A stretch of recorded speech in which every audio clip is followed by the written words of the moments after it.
Bien-aimés dans le Seigneur, que la grâce et la faveur de notre Seigneur Jésus soient avec vous.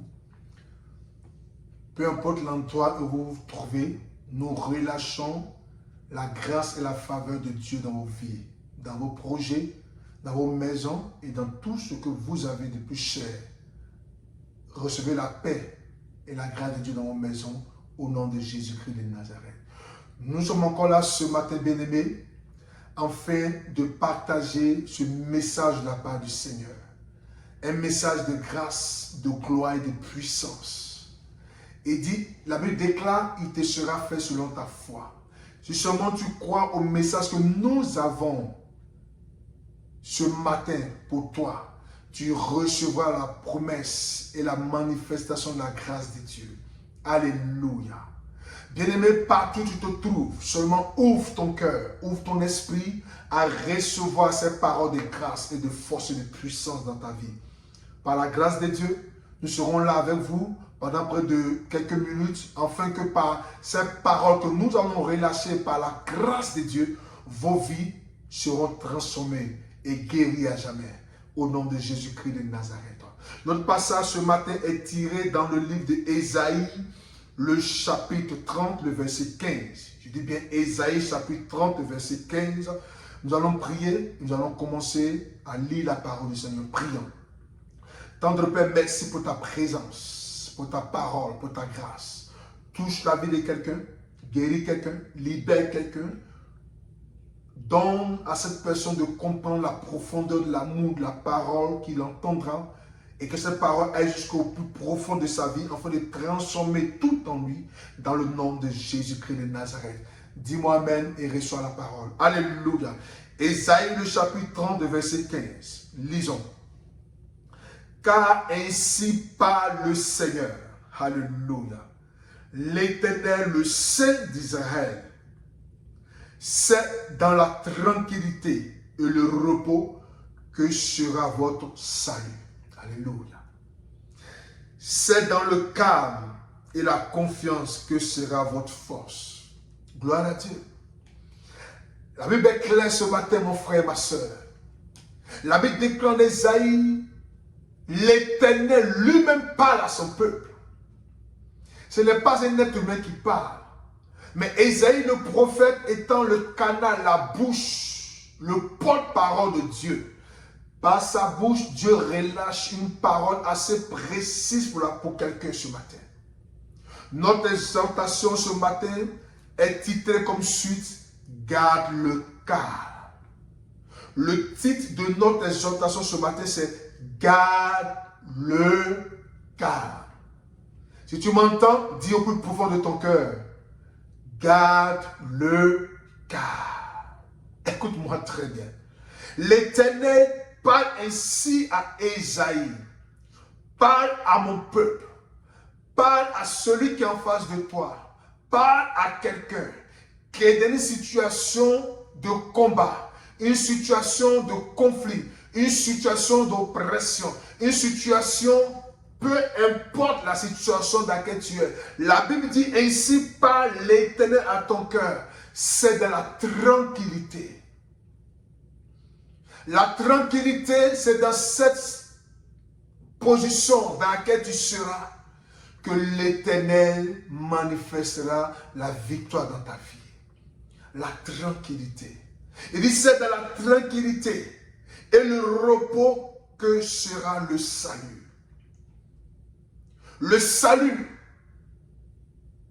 de ton âme, le salut de ta délivrance, le salut de ta prospérité, le salut de ta guérison, le salut de ton élévation, le salut de la paix que tu cherches. C'est dans le calme et la tranquillité. Ce que nous savons très souvent, quand nous sommes en face d'une situation, nous sommes souvent perturbés, troublés. Nous ne savons plus quoi faire. Nous cherchons des solutions humaines. Nous tapons aux portes, nous frappons ci, nous frappons par là, afin que la solution nous soit donnée d'une manière humaine.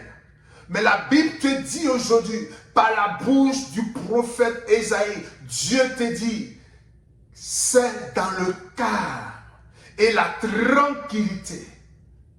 Écoute-moi très bien. Si la situation dans laquelle tu es t'amène à être troublé, t'amène à être perturbé, t'amène à être oppressé, t'amène à être sous tension, ce n'est pas dans cet esprit de sous-tension que tu auras la victoire, dit la parole. Quelqu'un va dire, oh, moi je suis trop chaud, j'ai un cœur qui est chaud, j'ai un tempérament qui est chaud. Pour moi, je règle ça dès que la Bible te dit, Dieu dit c'est dans le calme et la tranquillité que la victoire que tu recherches te sera donnée. Pourquoi t'inquiètes-tu? Pourquoi comptes-tu sur tes propres forces? Pourquoi comptes-tu sur ton intelligence? Pourquoi comptes-tu sur ton savoir? Pourquoi comptes-tu sur ta connaissance? La Bible déclare que l'Éternel t'interpelle ce matin. Toi qui comptes sur ta connaissance, sur tes connaissances, sur ton intellectualisme, ou sur ton savoir, ou sur tout ce que tu as comme relation. La Bible t'enseigne ce matin. C'est dans le cas que tu auras la victoire que tu recherches. Écoute-moi très bien. Le plan de l'ennemi, c'est quoi? C'est de t'amener à avoir une attitude contraire au plan de Dieu. Le plan de l'ennemi, c'est quoi? C'est d'avoir un comportement qui va te disqualifier, te dissocier, t'enlever du plan de l'Éternel. Parce que quand tu es beaucoup perturbé, tu es beaucoup sous tension, tu as du mal à réfléchir, tu as du mal à penser. Tu as du mal à voir clair la situation devant de toi. Tu as du mal à percevoir avec certitude, avec honnêteté, avec précision la situation dans laquelle tu es. Pourquoi? Parce que la science a démontré qu'un homme qui est sous tension, la circulation du sang fait que son cerveau a du mal à réfléchir comme il se doit. Son cerveau réfléchit le seul qu'il a du mal à cerner, à percevoir les choses comme elles se dessinent devant de lui. C'est pourquoi la Bible déclare ceci, c'est dans le calme et la tranquillité que sera ton salut. Lorsque Jésus-Christ de Nazareth, notre Seigneur, les gens partaient dans le jardin de Gethsémani pour mettre la main sur lui, la Bible déclare que Simon-Pierre a pris une épée dans l'euphorie, dans la colère. Il a pris une épée, il a coupé l'oreille d'un soldat appelé Marcus. Mais Jésus regarda Simon-Pierre, il a dit à Simon-Pierre, ce combat dans lequel je suis, ce n'est pas un combat de la chair. Ce combat dans lequel je suis, ce n'est pas un combat de l'épée. Ce combat dans lequel je suis, ce n'est pas un combat de muscles. Ce combat dans lequel je suis, ce n'est pas un combat de paroles. Ce combat dans lequel je suis, ce n'est pas un combat d'une connaissance humaine, mais c'est un combat qui nécessite le cœur. Il arrive des situations auxquelles nous sommes confrontés, où l'ennemi veut nous pousser à agir dans la chair, à agir dans la colère, à agir parce que nous avons des muscles, nous avons des relations. Dieu ne fonctionne pas comme ça. Dieu ne pense pas ainsi. Dieu ne réfléchit pas comme un homme. La Bible déclare dans le livre de Nombre que les pensées de Dieu ne sont pas les pensées d'un homme. Dieu ne pense pas comme toi, mon frère, ma soeur. C'est vrai que tu as fait des hautes études, comme on dit. Tu as un diplôme, tu as une connaissance élargie de la chose. Mais quand nous rentrons dans le domaine spirituel, ta connaissance n'a plus rien à faire. Ta connaissance n'a plus rien à faire. Laisse la place à l'Esprit de Dieu qui te dit que ce n'est ni par la force, ce n'est ni par ton intelligence que cette situation sera résolue. Alléluia. Montagne, où est ta force? Montagne, où est ton autorité? La montagne n'aura pas d'autorité devant toi si seulement tu arrives à garder le calme dans des situations. Écoute-moi très bien. En gardant le calme devant des situations, tu laisses la pleine présence, tu laisses la pleine autorisation de Dieu à agir dans ta vie. Oui, tu me diras, oh pasteur, tu ne sais pas de quoi tu parles. Il y a des situations où il faut agir, il faut intervenir. Oui. Tu peux avoir raison, mon frère. Tu peux avoir raison, ma soeur. Mais je veux te dire une seule chose. Ce n'est pas dans les situations, dans toutes les situations qu'on demande ton intelligence, qu'on demande ta connaissance, qu'on demande ta force. Le Dieu qui sait toutes choses, le Dieu qui peut toutes choses, le Dieu qui voit ton futur avant que tu ne sois né, avant que Jérémie ne soit né, Dieu avait dit, je te connaissais depuis le sein de ta mère, avant que tu ne sois, je t'avais déjà établi prophète des nations, avant que Jérémie ne naisse. Dieu l'avait déjà établi prophète des nations. Avant que le mal ne vienne dans ta vie, Dieu connaissait déjà l'existence de ce mal. Dieu sait tout ce qui t'arrive. Il n'y a rien qui soit étranger à la parole de Dieu. Il n'y a rien qui soit étranger à Jésus-Christ. Seulement garde le calme, mon frère. Garde le calme, ma soeur. Peu importe la situation. Garde le calme. Dans le calme dans lequel tu seras, tu laisseras la place à Dieu pour confondre tes ennemis, pour confondre l'adversaire autour de toi. Parce que quand l'adversaire pensera que tu es faible, là où pensera que tu n'as plus la force, l'autorité ou l'arme pour agir, c'est en ce moment précis que l'Esprit de Dieu rentre en scène dans ta vie. Frère, Dieu ne partage pas sa gloire. Dieu ne partage pas sa gloire. Dieu ne partage pas sa gloire. Dieu ne partage pas sa gloire. Écoute-moi ce matin. Si Dieu partageait sa gloire, il laisserait les hommes agir en son nom. Mais parce que Dieu ne partage pas sa gloire, c'est pourquoi il te dit, laisse-moi intervenir, laisse-moi agir, laisse-moi, comme on le dit quelque part dans un langage, laisse-moi prendre ton palabre. Dieu veut prendre ta situation pour lui-même. Dieu veut agir pour toi. Laisse Dieu intervenir, s'il te plaît. Qu'est-ce qui est au-dessus de Dieu? Qu'est-ce qui est plus fort que Jésus? Longtemps tu as compté sur ta propre force. Regarde le résultat aujourd'hui. Longtemps tu as compté sur les relations, sur ton travail, sur ton argent, sur tes connaissances, sur tes voyages. Regarde ta vie aujourd'hui. Non. Je dis, regarde ta vie, bien-aimé. Je t'amène à réfléchir ce matin. Pense avec moi. Réfléchis avec moi. Fais une analyse. Regarde ta vie aujourd'hui, bien-aimé. Tu as compté sur la connaissance que tu avais à gauche et à droite. N'es-tu pas dessus aujourd'hui? Tu as compté sur ton parent, sur tes soeurs, tes frères. N'es-tu pas dessus aujourd'hui?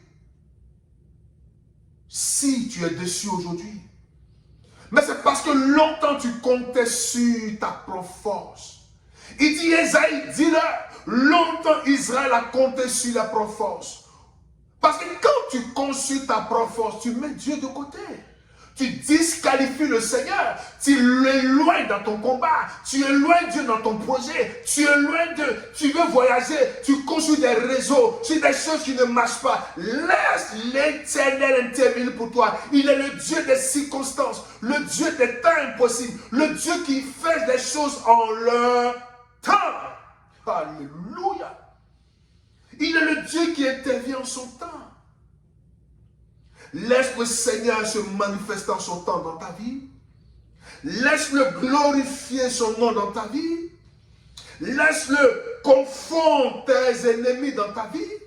Laisse le Seigneur manifester sa gloire dans ta vie.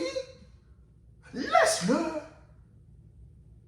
Tu consultes tel médecin, mais c'est Dieu qui donne la sagesse au médecin. Tu consultes un tel réseau, mais c'est Dieu qui crée les réseaux selon sa volonté. Pourquoi comptes-tu sur ta propre force? Esaïe, dis-leur.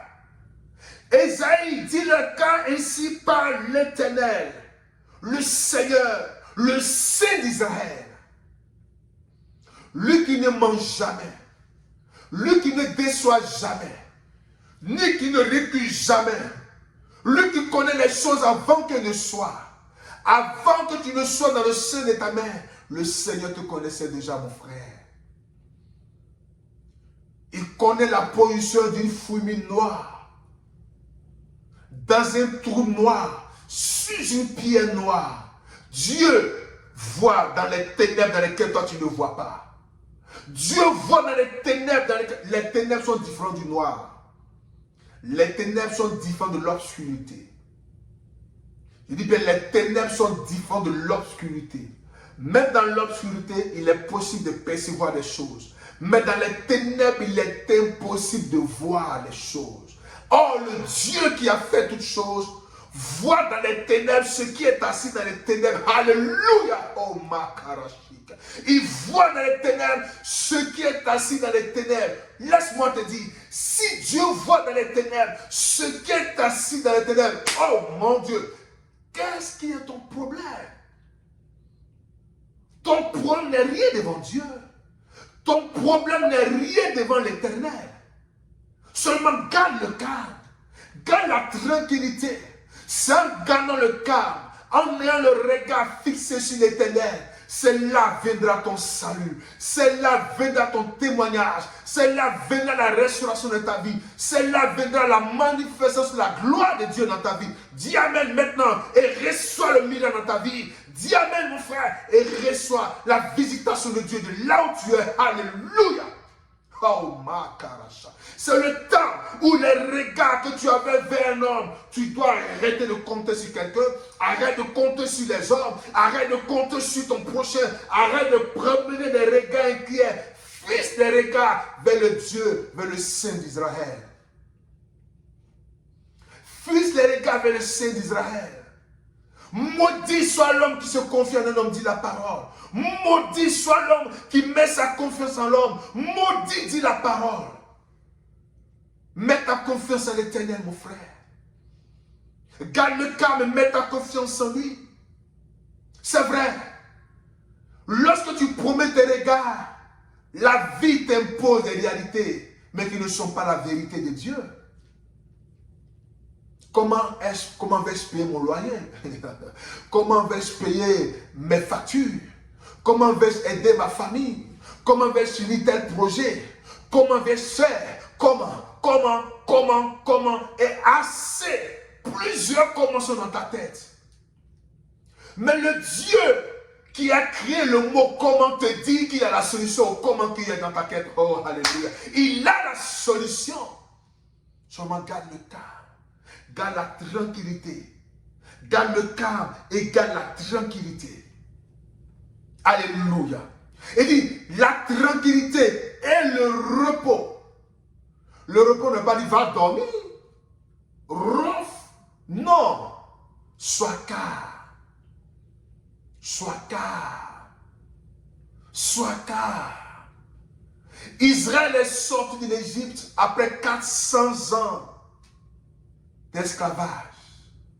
Marchant dans le désert, Dieu a dit à Moïse, prends mon peuple, amène-les là où se trouve la terre promise. Écoute-moi très bien. Dieu a dit à Moïse, prends Israël, conduis-les à Canaan. Ils n'avaient jamais vu Canaan. Ils ne savaient pas comment Canaan était. Dieu avait donné Canaan à leur père Abraham. Mais Abraham est mort. Abraham n'existe plus. Mais Dieu se révèle à moi pour dire, Moïse avait dit à Abraham que ta postérité possédera Canaan. Prends ce peuple, va à Canaan.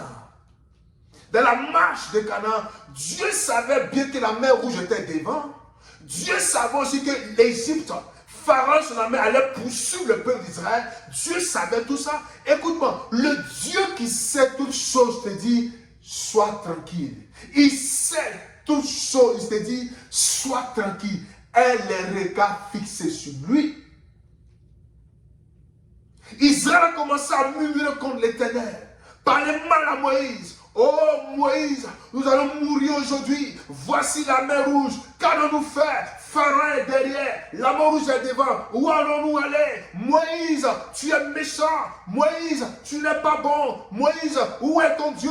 Moïse, regarde la situation. Nous ne mangeons pas. Nos enfants sont là. Ils n'ont rien fait. Ils vont mourir. Moïse, quel est ce Dieu qui t'a dit de nous faire sortir de l'Égypte pour nous conduire à mourir dans le désert? Les gens parlaient. Les gens criaient. Les gens murmuraient. Les gens étaient oppressés. Les gens parlaient. Alléluia. Oh, et tu es comme ça souvent quand la situation t'arrive. Tu parles, tu désespères, tu pleures, tu te lamentes, tu cries. Garde le calme. Dieu parle à Moïse et dit à Moïse, pourquoi mon peuple ne crois-tu pas en moi? Pourquoi mon peuple désespère-t-il de cette manière? N'est-ce pas moi qui ai créé la mer Rouge? La Bible déclare dans le livre de la Genèse, Dieu dit que la terre était informe et vide. Il n'y avait que autour de cette terre, il n'y avait que l'eau partout. C'est le même Dieu qui a fait sortir de l'eau la terre. C'est le même Dieu qui a fait tout sortir de l'eau. La Bible déclare que Dieu a dit à Moïse, je suis le créateur de cet océan. Je suis l'auteur de cette eau. Pourquoi voyez-vous l'eau et ne voyez-vous pas la solution que je vous donne? Pourquoi vos regards sont fixés sur l'eau et nos regards ne sont pas fixés sur moi, l'Éternel? Garde le calme, mon frère. Garde le calme, ma soeur. Garde le calme, mon frère. Ne vois plus l'océan devant de toi. Ne vois plus la mer Rouge. Le même Dieu qui a créé la mer Rouge, c'est le même Dieu qui a dit à Moïse, prends le peuple, va avec eux. Va avec ce peuple-là, traverser la mer Rouge. Alléluia. Je ne connais pas ta mer Rouge. Je ne connais pas le fleuve qui est devant toi. Je ne connais pas la montagne. Mais je sais une seule chose. Dans le calme et la tranquillité se trouve là le repos de ton âme. Le salut de ton âme. Alléluia. Il dit encore, c'est dans le calme et la confiance. C'est dans le calme et la confiance en l'Éternel. Pourquoi n'as-tu pas confiance en ton Dieu? Pourquoi n'as-tu pas confiance en ton Dieu?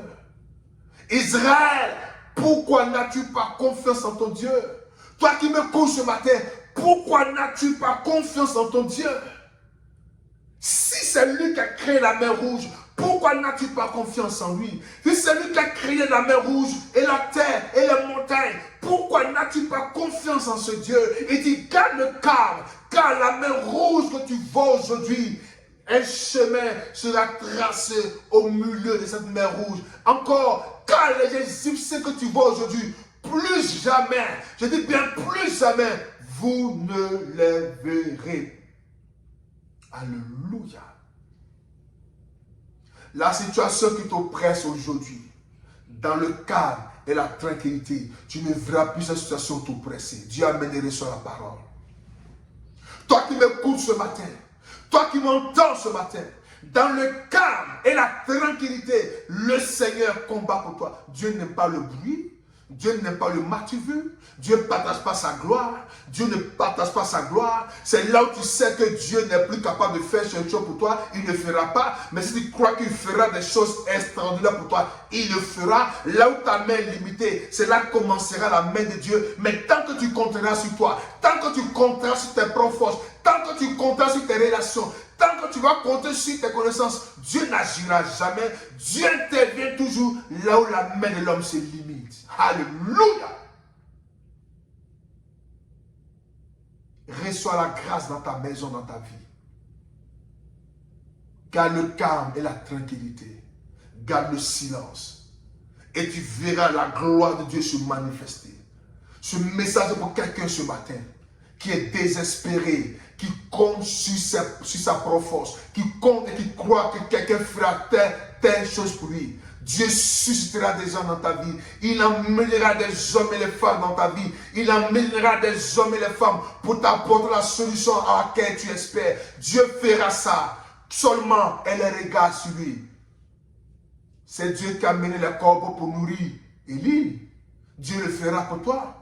Il manifestera sa gloire, sa grâce dans ta vie. Dieu le fera pour toi. Seulement elle regarde sur lui. Il amènera la solution à son existence. Il amènera la résurrection à son existence. Il amènera la multiplication à son existence. Il amènera la grâce à son existence. Seulement garde la foi. Garde confiance. Retiens ces quelques mots. Le premier mot, la tranquillité. Le deuxième mot, le repos. Le troisième mot, le calme. Le quatrième mot, la confiance. C'est les 4 piliers de l'évangile. Alléluia. Que la grâce de Dieu soit dans ta vie. Que la grâce de Dieu soit dans ta vie. Garde le calme. Devant toute situation, garde le calme et espère en ton Dieu. Que la grâce et la faveur de Dieu soient dans ta vie. Sois ici béni et reçois le miraculeux. Je bénis ta vie.